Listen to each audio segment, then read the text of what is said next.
Pasemos a la geopolítica, coronel Roberto Marchán. Bueno, aparentemente había un alto al fuego en Medio Oriente, pero resulta que eso como que había sido una especie de emboscada que habían armado para atacar a Irán. No demoró ni 24 horas ese cese al fuego y ayer se dio un ataque a Irán. ¿Cuál es su lectura, Roberto?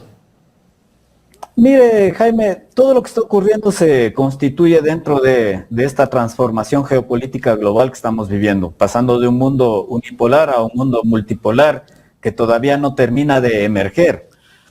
Antonio Gramsci tenía una frase muy importante que decía que el nuevo mundo todavía no nace y el viejo mundo se niega a morir, y en ese intervalo es cuando aparecen los monstruos, y ahí es cuando aparece lo que estamos viviendo, la guerra. No sabemos todavía dónde vamos a parar. Lo que ocurrió básicamente es que Estados Unidos necesitaba un cese al fuego. De todo lo que ya se sabe, de todo lo que se ha podido indagar, parece ser que Israel convenció a Estados Unidos de que el cambio de régimen en Irán iba a ser cosa de 24, 48 horas después de lanzar un ataque violento, de que iba a haber un descabezamiento del régimen iraní y que con eso iban a alcanzar sus objetivos de poner un régimen alineado a los intereses norteamericanos en Irán. Lo que no ocurrió, fuimos 6 semanas de terribles bombardeos y vimos también la enorme capacidad de Irán, que sin ganar guerras, que sin ganar batallas, puso en jaque a la economía mundial, bombardeando y atacando primero los intereses norteamericanos en todo el Golfo Pérsico, posteriormente parte de la infraestructura petrolera y sobre todo cerrando el estrecho de Hormuz, por donde pasa el 20% del petróleo mundial y del gas que se comercia en el mundo, y lo que creó un problema grave de los suministros energéticos y un problema grave del incremento sobre todo del precio del petróleo, del gas y también de otros elementos indispensables para la electrónica como el helio. Entonces Estados Unidos lo que necesitaba es un cese al fuego, pero sobre la base de sus 15 puntos que básicamente implicaba una capitulación de Irán.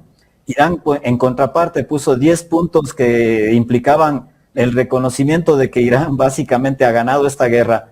Pero lo que hizo Donald Trump, que es un mago para el tema de engañar, para el tema de crear falsas expectativas, también esto tiene que ver mucho con el manejo de los futuros en las bolsas de valores, es crear un supuesto marco de alto al fuego de 2 semanas, que como usted bien lo dice, fue dinamitado el día de ayer precisamente por Irán al atacar nuevamente al Líbano con alrededor de 250 personas muertas.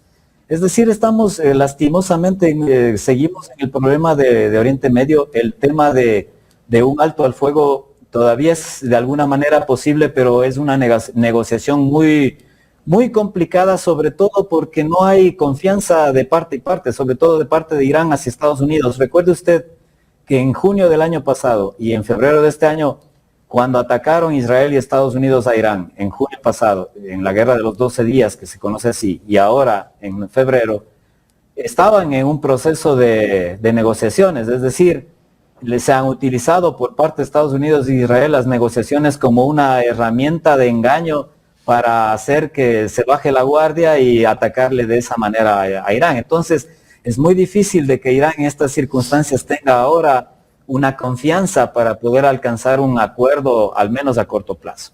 Ahora, si es que analizamos, Jaime, el tema de los objetivos geopolíticos de lado y lado, podemos ver que Estados Unidos no ha alcanzado ninguno de sus objetivos geopolíticos.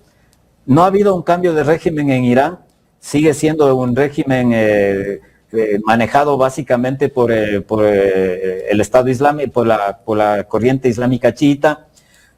No ha habido una destrucción de las capacidades bélicas de misiles de parte de Irán, no ha habido esa destrucción. No ha habido tampoco la eliminación del programa nuclear de Irán. Recuerde usted que Irán tiene una buena cantidad de oxifluoruro de uranio que está enriquecido al 60%, que le da la capacidad de alcanzar un enriquecimiento al 90% relativamente rápido para tener bombas nucleares. Es decir, no ha alcanzado ningún objetivo. Y además de eso, antes Irán no controlaba el estrecho de Hormuz. El estrecho de Hormuz era de paso libre. Y hoy por hoy Irán controla el estrecho de Hormuz. Le cayó ese negocio. Claro. Claro. Entonces, si usted analiza por objetivos, Estados Unidos no ha alcanzado ninguno de los objetivos que se planteó aparentemente al inicio de esta guerra. Por lo cual podemos afirmar que el que va ganando la guerra simplemente es Irán. ¿Cuál es la fortaleza de Irán, de los iraníes?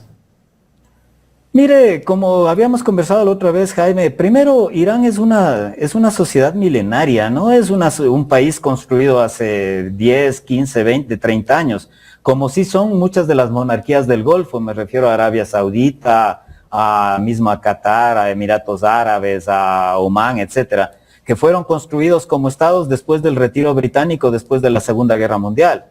Y ahí se construyeron como estados, básicamente son estados construidos artificialmente. Irán es el heredero del viejo imperio persa, un imperio que tiene 3000 años de antigüedad. Entonces, no se puede pensar simplemente como un país que se va a destruir o que se va a desarmar rápidamente ante una presión. Hay mucho más interno, mucho más cultural que hay que entender. Eso como primera cuestión. Segunda cuestión, es un país que ha estado 47 años asediado por Estados Unidos y las potencias occidentales desde la Revolución Islámica hace 47 años, y que le han impuesto toda clase de sanciones. Es un país que ha estado castigado económicamente durante 47 años, y el estar en esas condiciones le hace que usted sea una sociedad resiliente y que se prepare para esto. Después de eso también ha sido un país atacado militarmente por Israel y por Estados Unidos durante todo ese tiempo, lo que ha hecho que se prepare para la guerra. Por ejemplo, ¿qué es lo que estamos viendo que ahora ha pasado en el ámbito militar, Jaime? En el ámbito militar, los norteamericanos pensaron que con el decapitamiento del liderazgo, tanto político como militar, iban a lograr un cambio de gobierno y se vio que no era así. O iban a lograr una paralización operativa del ejército y vemos que no es así. ¿Y por qué se dio eso? Es porque los iraníes se prepararon y establecieron alrededor de 37 unidades autónomas militares. Es decir, en Irán ya no hay un mando centralizado en el cual se pueda atacar tanto las comunicaciones como al liderazgo y se cae ese mando centralizado, sino que hay 37 mandos descentralizados que tienen un plan de guerra y que están actuando en función de ese plan de guerra. Entonces es muy difícil cuando uno cree que a apuntar al centro de gravedad, con destruir ese centro de gravedad va a caerse el sistema. Cuando el ámbito es descentralizado no ocurre eso. Eso es lo que pasa, por ejemplo, en nuestro país con las bandas delincuenciales. El Estado, o muchos de los que toman las decisiones en el Estado, en su infinita ignorancia, creen que las bandas delincuenciales tienen un mando centralizado y que si es que usted le ataca al mando centralizado va a caerse la estructura organizativa. Y eso no ocurre porque son generalmente organizaciones descentralizadas que actúan como células dispersas con poca coordinación entre ellas. Y lo que generalmente ocurre cuando usted ataca solamente a los mandos es que inmediatamente son sustituidos o más bien se fragmentan y ya no tenemos una sola banda, sino tenemos más bandas. Entonces, algo por el estilo también es lo que ocurrió militarmente con Irán. Entonces, toda esta suma de cosas ha hecho que Irán sea un país muy resistente y que prácticamente le ha dado una lección a Estados Unidos, y yo creo en el fondo de que ha acelerado la caída del imperio norteamericano y que estamos viendo que está cayendo ante el mundo en una derrota que va a ser estrepitosa probablemente si es que siguen las cosas así, también para el gobierno de Donald Trump. ¿Usted cree que terminará derrotado Estados Unidos en Medio Oriente? Mire, Jaime, hay que definir lo que es derrota. La derrota no se materializa con quién mata más gente, quién destruye más cosas. Porque si notamos la desesperación de Trump, ¿no? ¡Abran el estrecho de Hormuz, locos de mierda! Sobre todo por la economía, coronel, ¿no? ¿Cómo empieza a temblar la economía a nivel mundial? Así es. Por eso le decía a Jaime, Carlita y Jaime, mire, las guerras no las gana quien destruye más cosas. Lastimosamente la gente cree que es así. Estados Unidos ha matado cerca de 30,000 iraníes durante estas 6 semanas de guerra. Hay una ira. Hay una gran cantidad de infraestructura de Irán, del país, que ha sido destruida. Sí, es lo que ha pasado. Irán no ha destruido una buena parte de los intereses estadounidenses en el Golfo, sí, pero no ha matado a la misma cantidad de norteamericanos ni de israelíes. Pero, sin embargo, está ganando la guerra, porque las guerras se ganan primero venciendo la voluntad de lucha del enemigo, y esa voluntad de lucha dependerá del cuánto el pueblo norteamericano le respalde a Donald Trump, y también cómo uno ha alcanzado los objetivos estratégicos. Es decir, si es que uno entra a una guerra y después de esa guerra, al final de esa guerra, usted está en una peor situación que la que empezó, usted ha perdido. Si es que usted entra a esa guerra y después de esa guerra usted está en una mejor situación estratégica, usted ha ganado.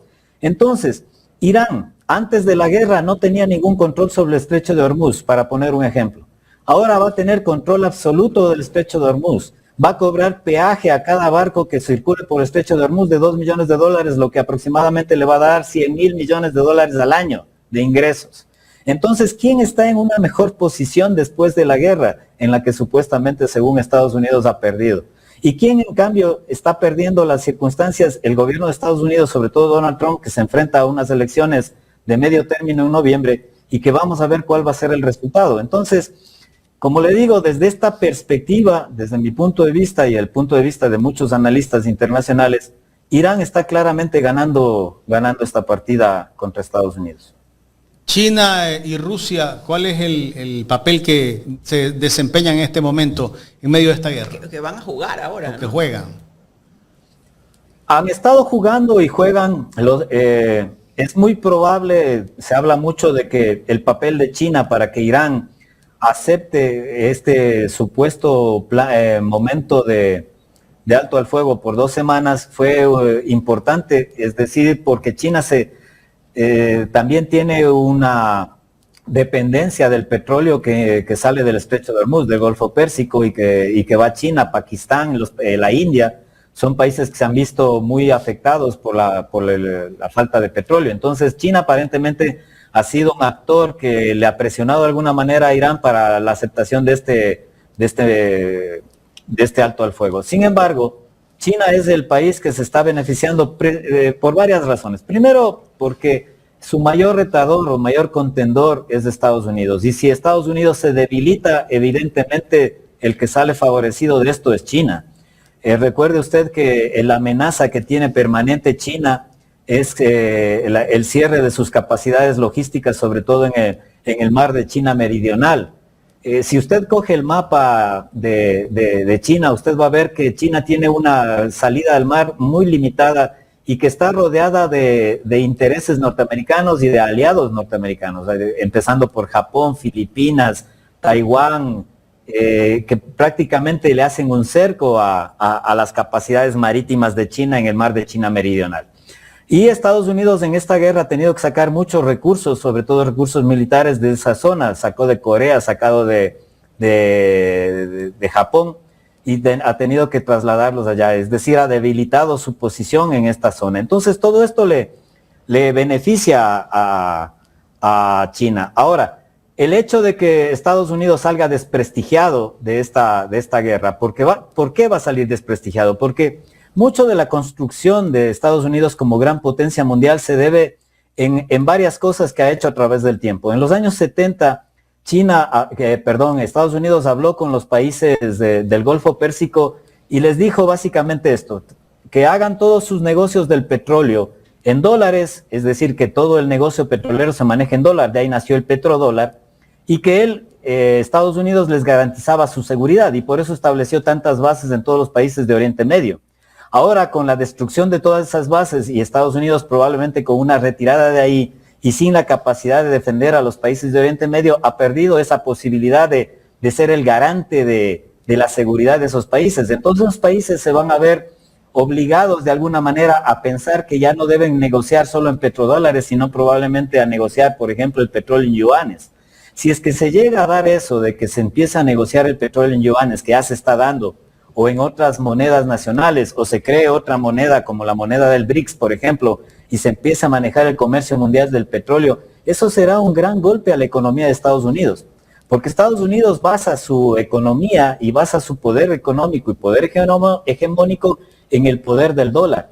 Y si pierde el poder del dólar, prácticamente va a perder la hegemonía mundial y será un imperio aún más en decadencia. ¿Y usted no cree que tal vez Estados Unidos e Israel, si no ven que tienen perdida la guerra, utilicen armas nucleares?